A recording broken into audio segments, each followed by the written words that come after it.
Hello student, this is Mudassir Raza from impact biology class. आज की इस वीडियो में हम लोग डिस्कस करेंगे 12th class biology Bihar board का प्रीवियस ईयर क्वेश्चन पेपर 2017 देखेंगे। पहला क्वेश्चन क्या है, which one is diploid structure, इसमें कौन द्विगुणित संरचना है? ओवरीज, अंडाशय, एंडोस्पर्म, भ्रूणपोष, जाइगोट और ऑल ऑफ दीज, कौन इसमें डिप्लॉयड स्ट्रक्चर है? ओवरीज तो डिप्लॉयड स्ट्रक्चर होता है, एंडोस्पर्म ट्रिप्लॉयड होता है, जाइगोट भी डिप्लॉयड होता है। तो या तो इस क्वेश्चन में ही गलत है, डिप्लॉयड दोनों है, ए और सी दोनों है डिप्लॉयड, और एंडोस्पर्म ट्रिप्लॉयड है, और ऑप्शन है ऑल ऑफ दीज। तो इसमें कैसे दे सकते हैं आंसर? क्या ओवरी और जाइगोट दोनों ऑप्शन सही होगा। इसमें कहीं ऐसा सवाल रहा होगा कि इसमें ट्रिप्लॉयड कौन है, ट्रिप्लॉयड अगर पूछा जाता है तो एंडोस्पर्म सही आंसर होता। चलिए अगला क्वेश्चन है, oncogene is responsible for, oncogene किसके लिए जिम्मेदार होता है? कैंसर के लिए, एड्स के लिए, ट्यूबरकुलोसिस के लिए या पोलियो के लिए? तो ऑन्कोजीन क्या होता है? कैंसर कॉज करने वाले जीन को ऑन्कोजीन कहा जाता है। अगर वो एक्टिव हो जाता है तो कैंसर कॉज करता है। दूसरा का ए आंसर सही होगा। तीसरा क्वेश्चन है, विच वन इज हाइड्रोफिटिक प्लांट, इसमें कौन जलोद्भिद पौधा है, जल में पाए जाने वाला पौधा? ट्रापा, पानी फल सिंघाड़ा कहा जाता है, ओपुन्सिया, कैक्टस, डलबर्जिया और एकसिया। एकसिया तो ये भी मरुस्थल में पाए जाने वाला पौधा है। डलबर्जिया सीसो ये भी स्थल पर पाए जाने वाला पौधा है।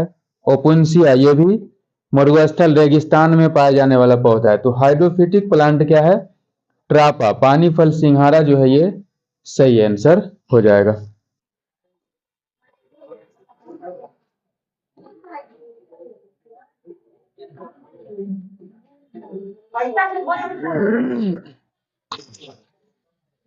अगला क्वेश्चन है चौथा, fertilization outside the body is called, शरीर से बाहर जब निषेचन होता है तो उसे क्या कहते हैं?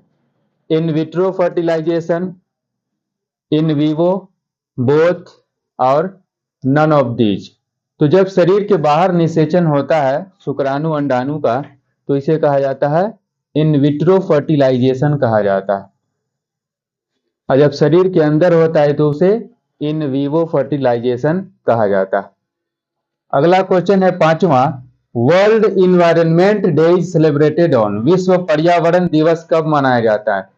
5 जून, 20 दिसंबर, 15 मार्च, 7 जुलाई। तो विश्व पर्यावरण दिवस कब मनाया जाता है? 5 जून को विश्व पर्यावरण दिवस मनाया जाता है। छठा क्वेश्चन है, Sertoli cells are found in, Sertoli cell किस में पाया जाता है? टेस्टिस में, यूट्रस में, ओवरी में, लीवर में। सर्टोली सेल किस में पाया जाता है? टेस्टिस के अंदर जो है टेस्टिकुलर लोब्यूल्स होता है, उस टेस्टिकुलर लोब्यूल्स में सेमिनिफेरस ट्यूब्यूल्स पाया जाता है। वो सेमिनिफेरस ट्यूब्यूल्स में दो प्रकार की कोशिका होती है, जर्म सेल और सर्टोली सेल। तो सर्टोली सेल किस में पाया जाता है? टेस्टिस में पाया जाता है, वृषण कोश में पाया जाता है, वृषण में पाया जाता है। ठीक। अगला क्वेश्चन है सातवां, operon Mendel, operon model is representation of, operon model जो है किसका रिप्रेजेंटेशन है? Gene synthesis, gene expression, gene regulation या जीन फंक्शन। तो ऑपरेंट मॉडल जो है वो किसका? जीन रेगुलेशन, जीन नियंत्रण का रिप्रेजेंटेशन है। अगला क्वेश्चन है आठवां, विच one is not hermaphrodite animal, इसमें कौन जो है उभयलिंगी जीव नहीं है? टेपवर्म, फीताकृमि, अर्थवर्म, केंचुआ, हाउस फ्लाई घरेलू मक्खी और लीच जोंक। तो इसमें कौन जो है हर्माफ्रोडाइट नहीं है? अर्थवर्म भी है हर्माफ्रोडाइट, लीच भी है, टेपवर्म भी है, तो हाउस फ्लाई जो है वो नहीं है। तो आंसर हो जाएगा 8 का सी। अगला क्वेश्चन है नौवां, which nitrogenous base is absent in DNA, कौन नाइट्रोजिनस बेस जो है डीएनए में नहीं पाया जाता है? तो डीएनए में क्या पाया जाता है nitrogenous base? ATGC, adenine thymine guanine cytosine पाया जाता है। तो थायमिन भी पाया जाता है, ग्वानिन भी पाया जाता है, साइटोसिन भी पाया जाता है। क्या नहीं पाया जाता है? यूरेसिल नहीं पाया जाता है। एडीजीसी है, यूरेसिल इसमें नहीं पाया जाता है। अगला क्वेश्चन है 10वां, red data book includes list of. Red data book में क्या क्या चीज को इंक्लूड किया जाता है? इंडेंजर्ड प्लांट को, रेयर प्लांट को,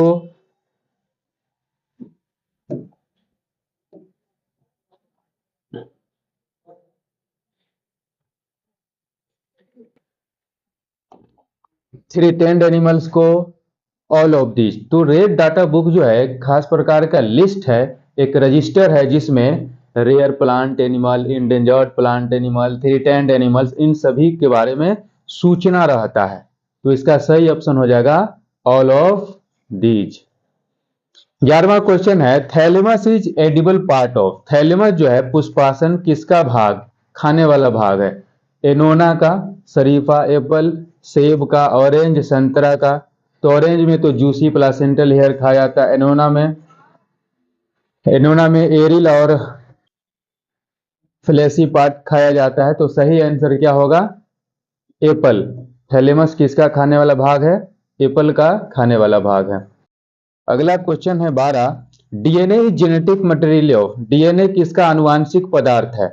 TMV, tobacco mosaic virus, bacteriophage, both, none.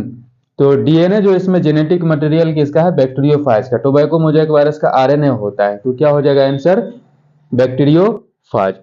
अगला क्वेश्चन है 13, पॉपुलेशन एक्सप्लोजन रिजल्ट्स इन। जनसंख्या विस्फोट से क्या होता है? रिडक्शन इन इनकम, आय में कमी होना, रिडक्शन इन लैंड, भूमि में कमी होना, रिडक्शन इन मिनरल्स, खनिज में कमी होना, ऑल ऑफ दीज। तो पॉपुलेशन बढ़ने से क्या होगा? जनसंख्या विस्फोट से सभी में सभी चीज होगा, है ना, यानी ऑल ऑफ दीज। चलिए इसका हिंदी हम लोग देख ही चुके हैं, फिर भी इसको देख लेते हैं एक बार। द्विगुणित संरचना कौन है इसमें? तो युग्मनज भी है द्विगुणित संरचना, अंडाणु भी है, भ्रूणपोष नहीं होगा। इंडोस्पर्म कैसे होगा, है ना, वो तो ट्रिप्लोइड होता है। दूसरा ऑन्कोजीन इसमें किसके लिए उत्तरदायी है? ऑन्कोजीन किसके लिए? कैंसर के लिए। इसमें सिंहारा है। शरीर के बाहर इनविट्रो होता है। विश्व पर्यावरण दिवस 5 जून को मनाया जाता है। सटोली कोशिका पाई जाती है ग्रीष्म में पाई जाती है।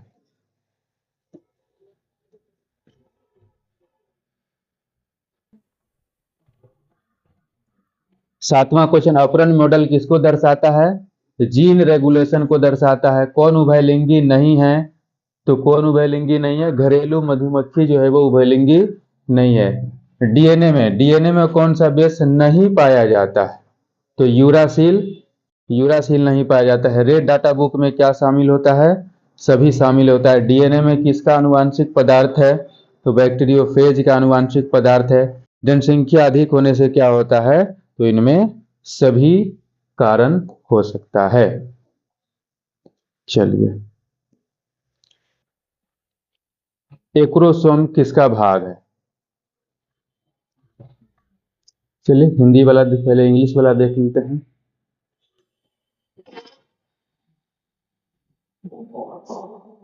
Acrosome is part of. Acrosome किसका भाग है? Head of sperm, middle part of sperm, primary oocyte और क्या है? ब्लास्टोसिस्ट। तो एक्रोसोम जो है वह स्पर्म के हेड पर पाई जाने वाली संरचना है ना। तो हेड ऑफ स्पर्म, शुक्राणु के सिर पर पाई जाने वाली संरचना है एक्रोसोम। 15वां क्वेश्चन है, which one is bacterial disease. इसमें बैक्टीरिया से होने वाला बीमारी कौन है? लेप्रोसी, कुष्ठ रोग, ट्यूबरकुलोसिस, क्षय रोग, कोलेरा, हैजा, डी ऑल ऑफ दीज। तो इसमें सब क्या है? बैक्टीरिया से होने वाला रोग है, इसलिए डी ऑप्शन सही होगा। 16वां क्वेश्चन है, chromosome number in human beings male is. नर में, मानव नर में गुणसूत्र की संख्या कितनी होती है? 44 plus X, 44 plus X Y, 46 plus X Y और है डी में 46 प्लस एक्स एक्स। तो टोटल ह्यूमन में कितना गुणसूत्र होता है? 46 होता है। 44 ऑटोसोम होता है और 2 ठो सेक्स क्रोमोसोम होता है, XX फीमेल में, XY मेल में। तो मेल का पूछा है तो क्या हो जाएगा 44 प्लस XY। अगला क्वेश्चन है 17वां, Acetabularia is a type of, Acetabularia किसका टाइप है? Bacteria, algae, protozoa, single cell protein. तो एसिटाबुलेरिया जो है वह एल्गी है, खास प्रकार का एल्गी है जिसका उपयोग सिंगल सेल के रूप में भी किया जाता है।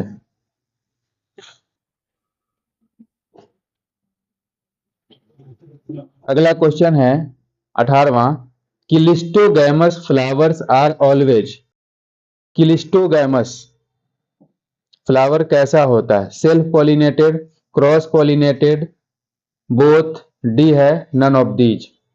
तो क्लिस्टोगैमस फ्लावर कैसा होता है? हमेशा क्लिस्टोगैमस फ्लावर वैसा फ्लावर होता है जो कभी खुलता नहीं है, बंद संरचना होता है उसी, और वो बाइसेक्सुअल होता है, बाइसेक्सुअल होता है और कभी खुलता भी नहीं है। तो मेल और फीमेल रिप्रोडक्टिव सिस्टम दोनों क्या होगा? दोनों एक दूसरे के करीब होगा। तो उसमें जब करीब होगा तो क्या होगा? सेल्फ पॉलिनेशन पाया जाएगा। 19वां क्वेश्चन है, flow of energy in food chain of ecosystem is, एक पारितंत्र के आहार श्रृंखला में ऊर्जा का प्रवाह कैसा होता है? Unidirectional, bidirectional, multidirectional, none. तो ऊर्जा का प्रवाह इकोसिस्टम में कैसा होता है? एक दिशीय होता है।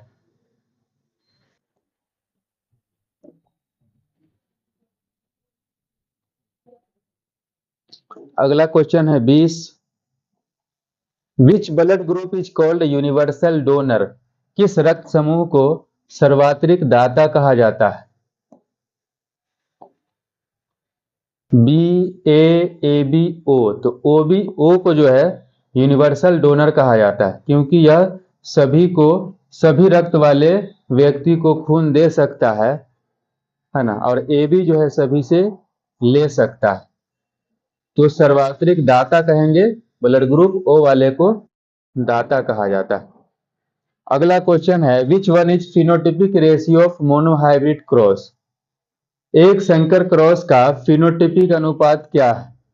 तो फिनोटिपिक अनुपात क्या होता है मोनोहाइब्रिड का? 3:1। और डाइहाइब्रिड फिनोटिपिक जीनोटिपिक रेशियो क्या होता है? 1:1।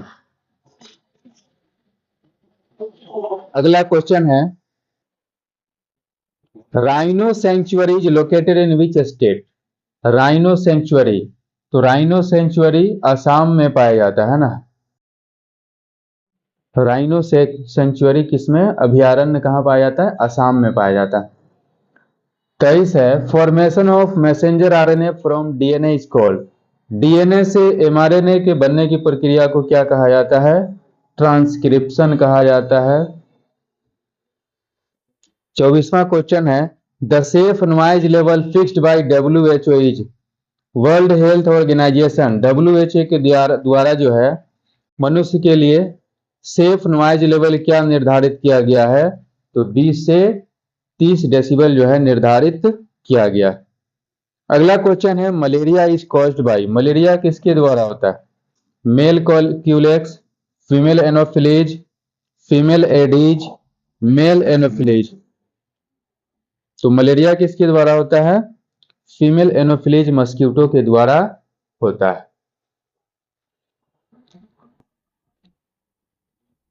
अगला क्वेश्चन है 26, biofertilizers is present in root nodules of which non leguminous plant, non leguminous पौधों के जड़ में कौन सा बायोफर्टिलाइजर उपस्थित होता है? तो इसमें क्या है? Azotobacter, Clostridium, Frankia, D none of. तो इसमें सही आंसर है फ्रैंकिया जो है वह नॉन लेग्यूमिनस प्लांट। चलिए अगला क्वेश्चन है 27वां, which bacterium is used in the formation of curd from milk, दूध से दही बनाने के लिए किस प्रकार के जीवाणु का उपयोग किया जाता है? ये क्या है? लैक्टोबैसिलस। 28वां क्वेश्चन है, inheritance of acquired character was given by, उपार्जित लक्षणों के वंशागति का सिद्धांत किसके द्वारा दिया गया था? लैमार्क के द्वारा दिया गया था। इसमें हम लोग हिंदी वाला पोर्शन भी देख लेंगे। जीवाणु जनित रोग कौन है? All of these.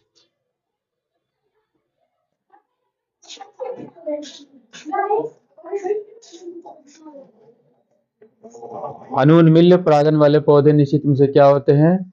स्वपरागन। पारिस्थितिक तंत्र की आहार श्रृंखला में ऊर्जा का प्रवाह एक दिशीय होता है। सार्वभौमिक किसे कहा जाता है? ओको। फिनोटिपिक अनुपात 3।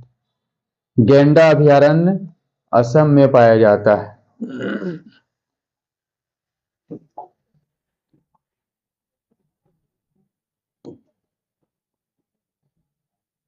डीएनए से एमआरएनए बनाने की प्रक्रिया को क्या कहा जाता है? ट्रांसक्रिप्शन या अनुलेखन कहा जाता है। WHO के द्वारा 20 से 30 डेसिबल मलेरिया से रोग जो उत्पन्न होता है उसे मादा एनोफिलीज, फ्रैंकिया, दूध से दही बनाना लैक्टोबैसिलस, उपार्जित लक्षणों का सिद्धांत लैमार्क के द्वारा दिया गया था। तो आज की इस वीडियो में हम लोग डिस्कस किए हैं 2017 का प्रीवियस ईयर क्वेश्चन पेपर। इसी प्रकार से आने वाले वीडियो में हम लोग और भी 2024 तक डिस्कस करेंगे। और भी वीडियो पाने के लिए हमारे YouTube चैनल को सब्सक्राइब करें, लाइक करें, कमेंट करें, शेयर करें। धन्यवाद।